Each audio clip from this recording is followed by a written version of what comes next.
बेखौ खासिबारिनिफ्राय भैरबकुन्दहालागै जिखिनि लामा मेन रोड बिनि फारनैबो लामा सेर हाग्रा गोबां जाबाय बिनि जाहोनाव गोजानहालागै गारि सालायग्राफ्रा गोजानहालागै नुहुरनायाव हेंथा मोनदों बिनि जाहोनाव सम सम एक्सिडेन्ट जाबाय थायो स्पेशलि रबिबार आरो सनिबार खालि खोब भिर जायो आरो बेनिखायनो एक्सिडेन्ट जानायनि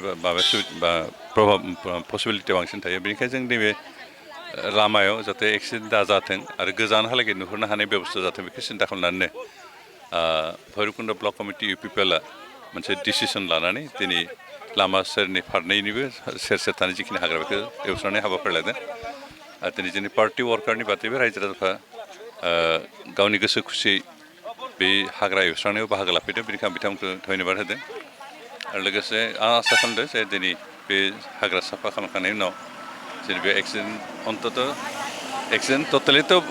जिर' खालामनो हाया खिन्थु थेवबो खमायगोन मानो गोजानहालागै नुहुरनायनि बेबस्था जागोन बेनिखायनो साबायखर होदों जायफ्रा दिनै बे हाबाफारि बाहागो लानो गोसो खुसियै फैदों आरो खामानिखौ जाहाथे मोजां मावथों बेखौनो आं खावलायदों लोगोसे दिनै नैबे गरम सिजनाव हाग्रायाव बेरे जथा बेरे माबा बिदि थायो ओमफ्राय जिबौबो थायो बेनिखायनो जोंनि खामानि मावग्राफ्रा जाहाथे सांग्रां जायो नङाबा जोजाब्ला आरो बेनि थाखाय ट्रिटमेन्ट आरि बायदिसिना होनो गोनां जाहैलायगोन बेनिखायनो जोंनि मावग्राफ्रा बेखिनिखौ नोजोर होनो जाहाथे मोजाङै केयारफुलि मावो जाहाथे एक्सिडेन्ट जाया आथिं आखाइ दाननानै लाफ्लाङा खारन जोंहा बहुतआनो खामानि मावनाय हाग्रा एवस्रांनाय हेबिटआनो गैलिया बेनिखायनो बहुतआनो रोङा बेनिखायनो बेबायदि जाहाथे असुबिदा दाजाथों बेखौनो बोरसा खालामनानै जों आसा खालामदों बे खामानिया मोजां जालांथों बेखौनो जों आसा खालामदों टटेल बिदि हिसाबथ' खालामनाय जायाखै जों आसा खालामदों प्राय 150-200 जनसो सुबुङा बाहागो लागोन आरो बिनि बादैबो आरो साहा ग्रुप दंबावो बिथांमोना खामानि मावगासिनो दं आं फोथायदों निस्सय सांग्रां जागोन मोजां मोनगोन खारन जोंहा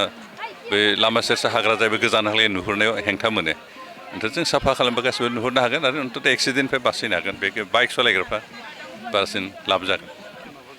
बे राजखान्थिनि बाथ्रा नङा जे बे पलिटिकेल पार्टिफ्राथ' समाजनि मोजांनि थाखाय खामानि मावो